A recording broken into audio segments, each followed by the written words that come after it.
during your tenure. Why is it happening now? Well, firstly, thank you very much. It's a pleasure to be back in Delhi, back in India. I've been away from India for far too long. It's been 6 months. This business of a former president is an awkward affair. You can't just go to places. You have to be invited to come.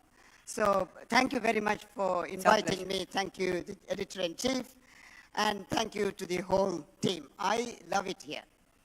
I've always said, I am a friend of India, and the vast majority of the people of the Maldives are friends of India. This is a very, very wrong perception that there is an anti-Indian sentiment in the Maldives.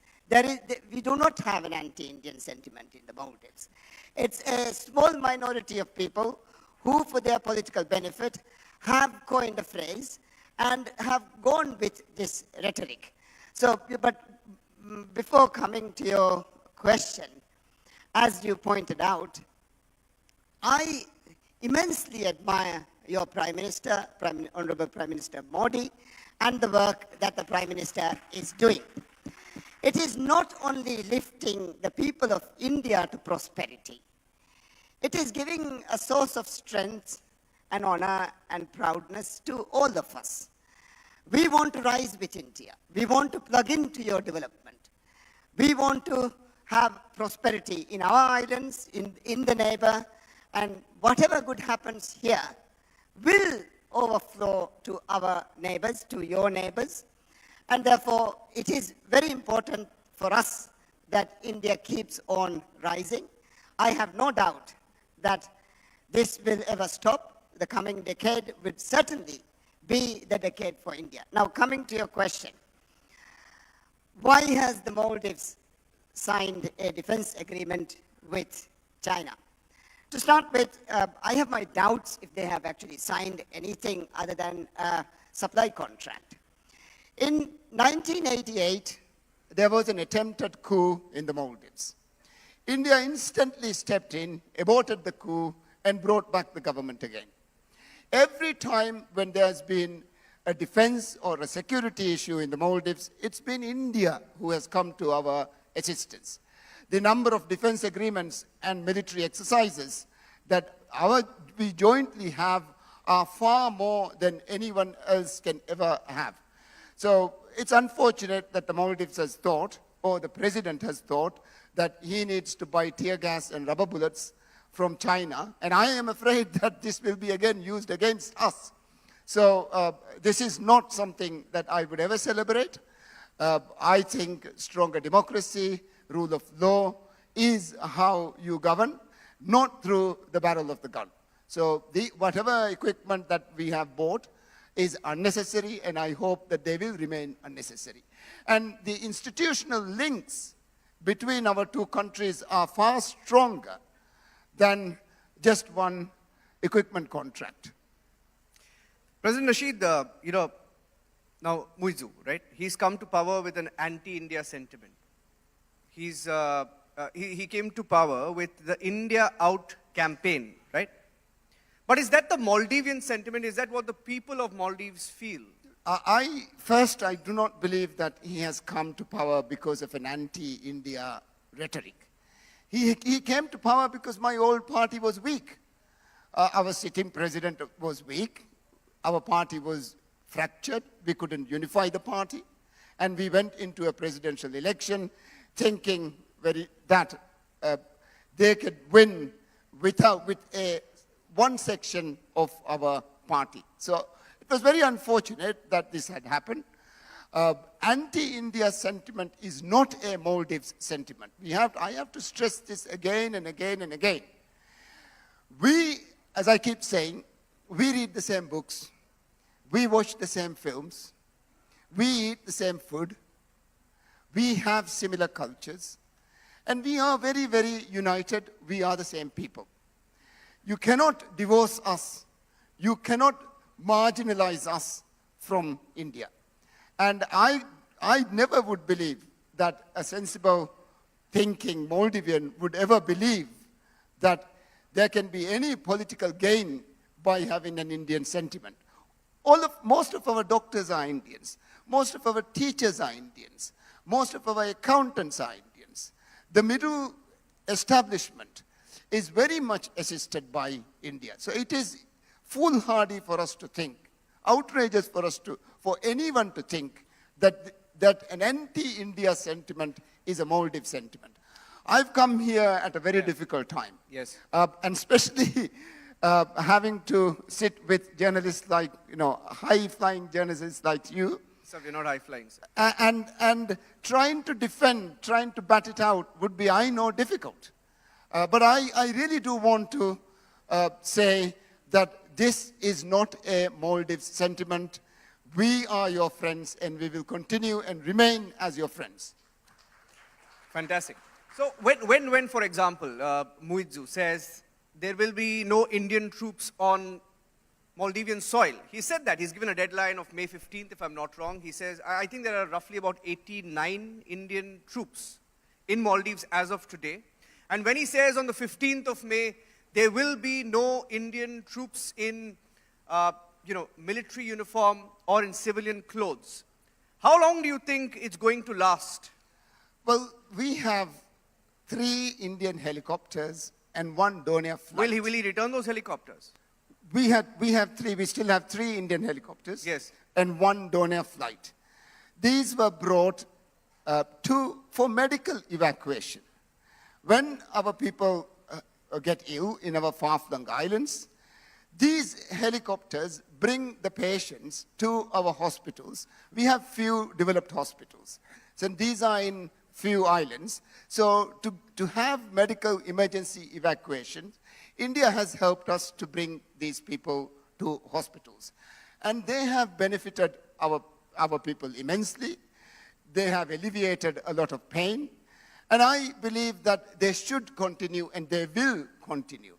Now, but President Moise kind of feels that there has to be another mechanism through which they would like to bring them. I personally don't believe that this should happen. He wants civilian Indian personnel to do the job. The whole idea, even from the very beginning, was that they would train our people to do the work, and they would remain until the training was done. And I think we should continue with that, and I believe that we will continue with that. I can't see this rapidly changing in the near future. But you see the kind of statements that are coming out, President Nasheed. For example, there was a recent statement where he called India a bully. I mean, I can't imagine a Maldivian head of state call India a bully. Why would you do that? You've had our External Affairs Minister, Mr. S. Jaishankar, who gave him a befitting reply. And he said, while responding to that statement, he said, a bully in the neighborhood wouldn't give you $4.5 billion in aid, right? Well, I'll add to what Dr. Jaishankar said.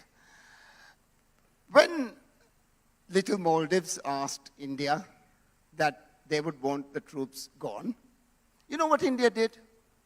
They agreed. There was no muscle twisting, muscle display. There was no arm twisting.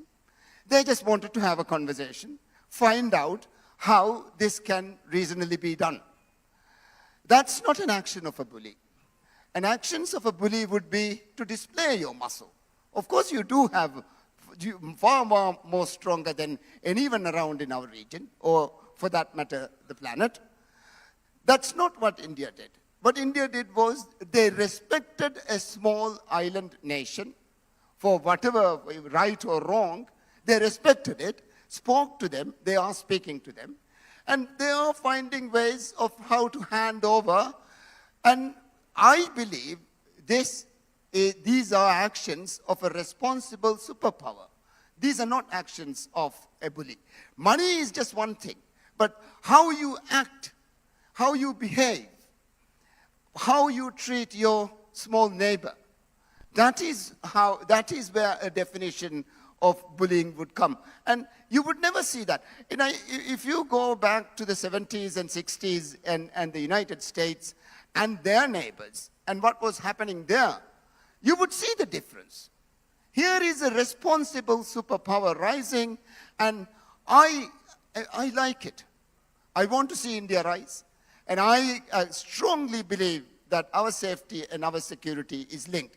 Yes, the $4.5 billion, the COVID vaccine, the 1988 coup, when we had water shortage, India also came with water. So there's numerous incidents when India has always come and helped us out. And I don't think these are actions of a bully.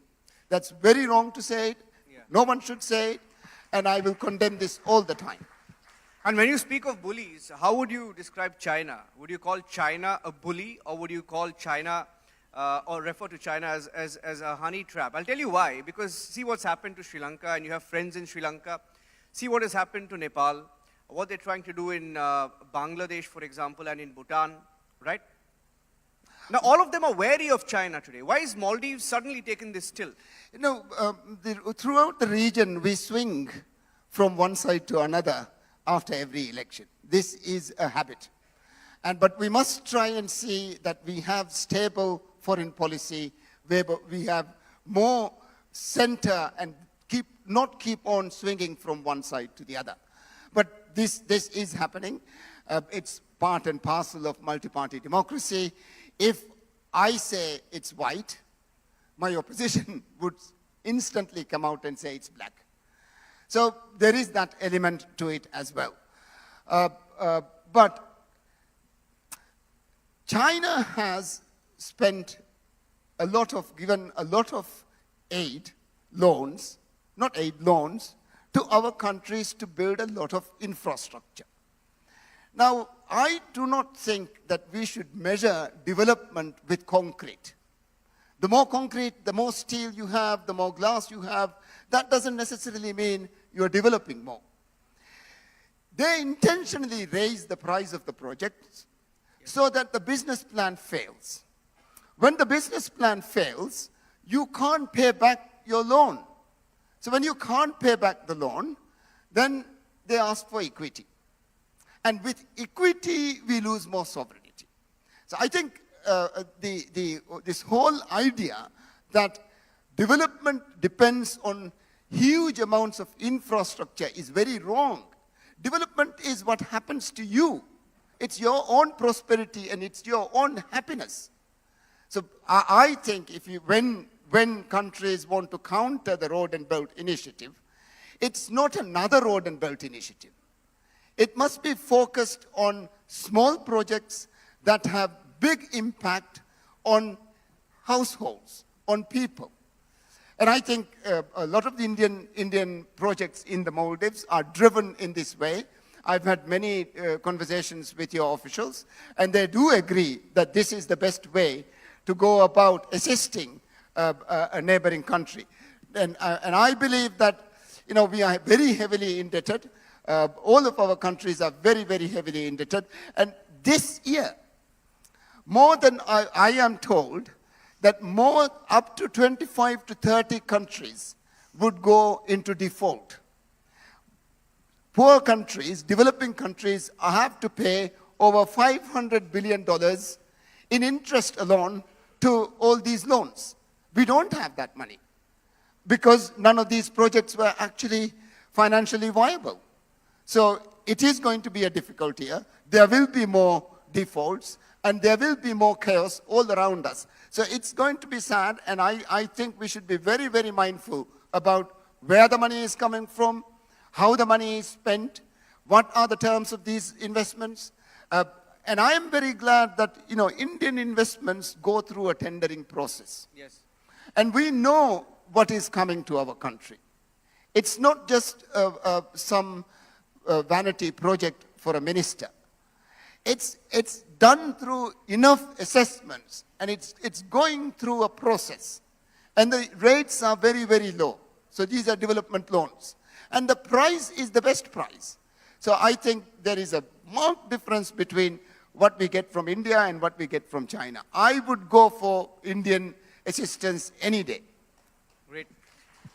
Well said. I mean, once Maldives default, I think the tide will change. And the tide will change. And we also know it's a fight for the Indian Ocean. Of course, India has a stake in the Indian Ocean, right? China has an interest in the Indian Ocean.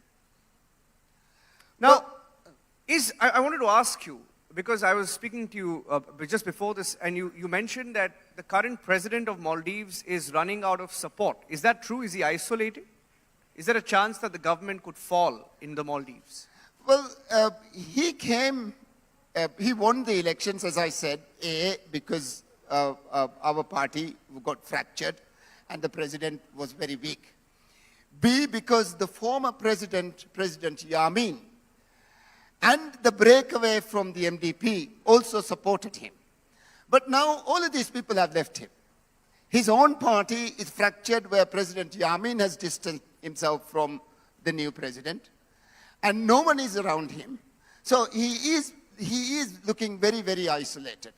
We have parliamentary elections coming, and I think these elections would show how the political landscape would look like.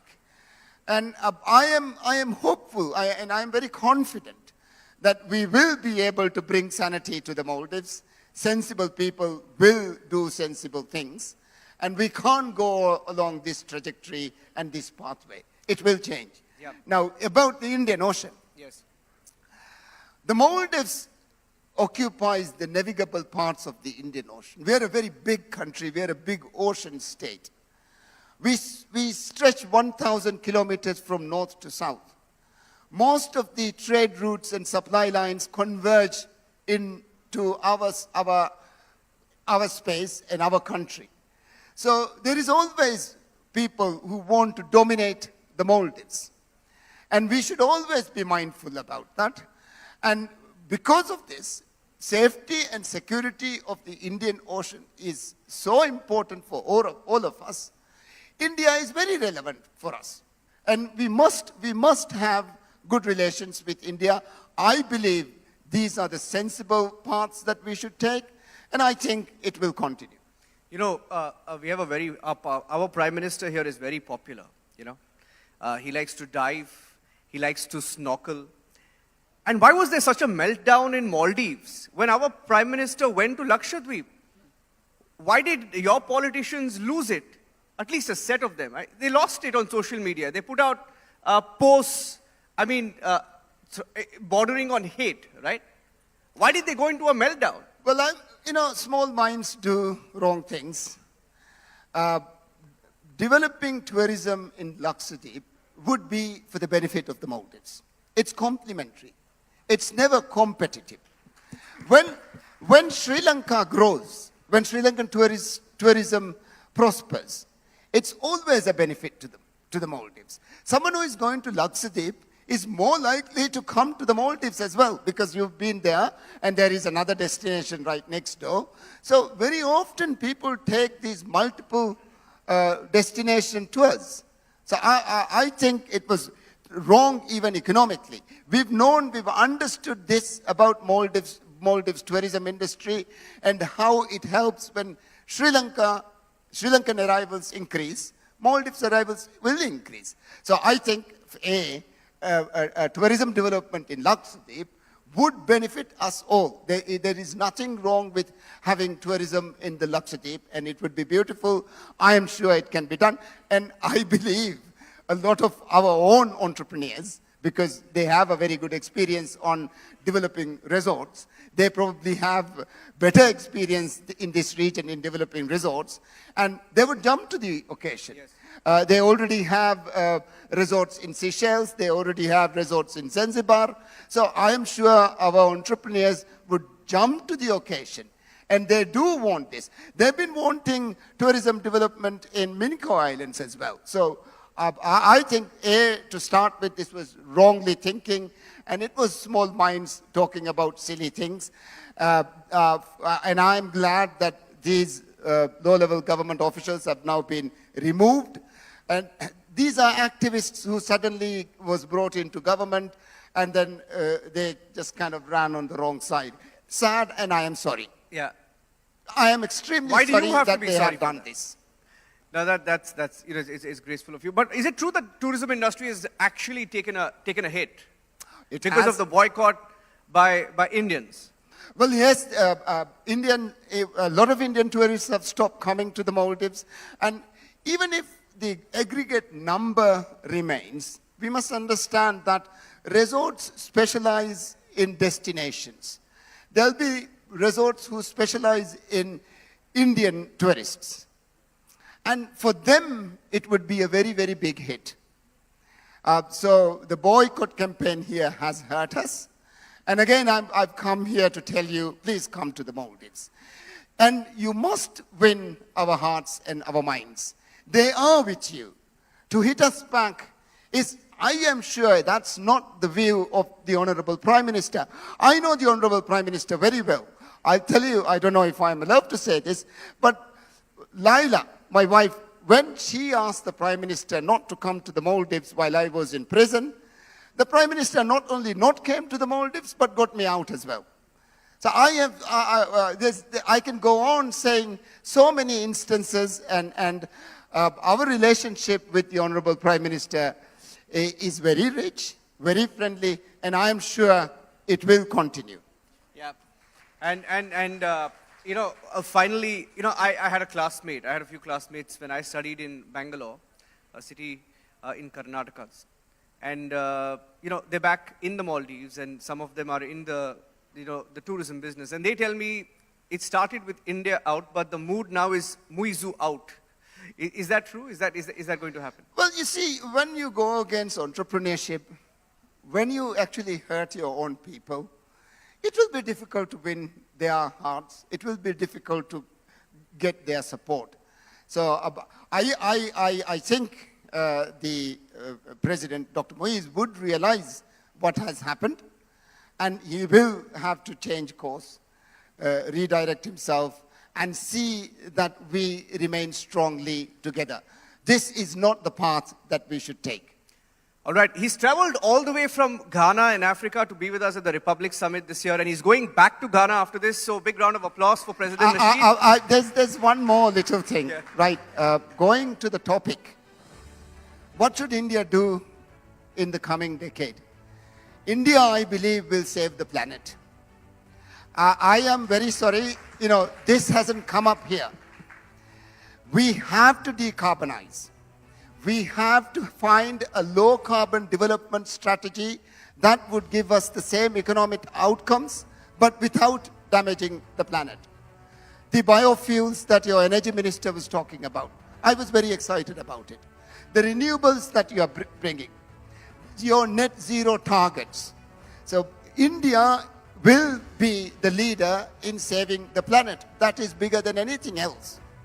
So I believe what India would do in the next 10 years, decade, would be actually find a pathway to save the planet. And I thank you for that. President Nasheed, thank you for joining us here at the Republic Summit. It was a pleasure to host you. Big round of applause, ladies and gentlemen, for President Nasheed. Thank you. Thank you very much, Your Excellency, for being so candid and insightful. Ladies and gentlemen, the former President of the Maldives, Mohamed Nasheed. It's time now for a virtual interaction with an individual who has dared to scale. His style of entrepreneurship has been a source of inspiration to many. He has successfully powered his vision to scale with the restless passion to adapt to evolving trends. He's been a big believer in green and clean energy in industry, championing sustainability and environmental responsibility every step of the way. Through his visionary leadership, he has spearheaded initiatives to reduce carbon footprints, promote renewable energy sources, and drive towards a greener future for our planet.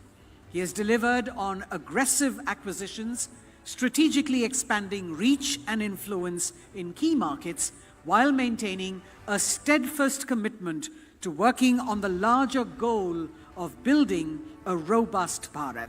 Ladies and gentlemen, it is time for the founder and chairperson of the RPSG Group, Mr. Sanjeev Goenka, the man of ideas who is scaling up with solidity and purpose, steering us towards growth and prosperity with unwavering determination and vision.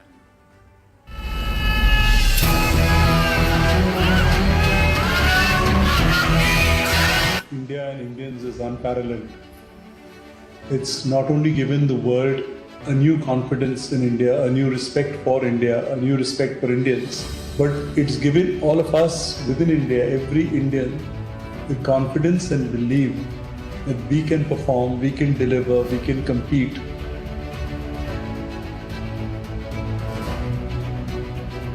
The BJP government has changed the way one operated in India. And it's become so much easier to think global, genuinely think global scales, to manufacture in India, to operate in India, and to grow from India.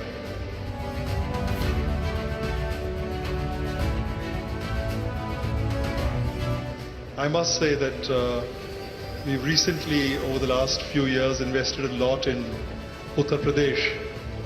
And I've been blown away by what I see of what's happening in Uttar Pradesh and the leadership provided by Yogi ji. It's absolutely fantastic. Prime Minister Modi is the boss.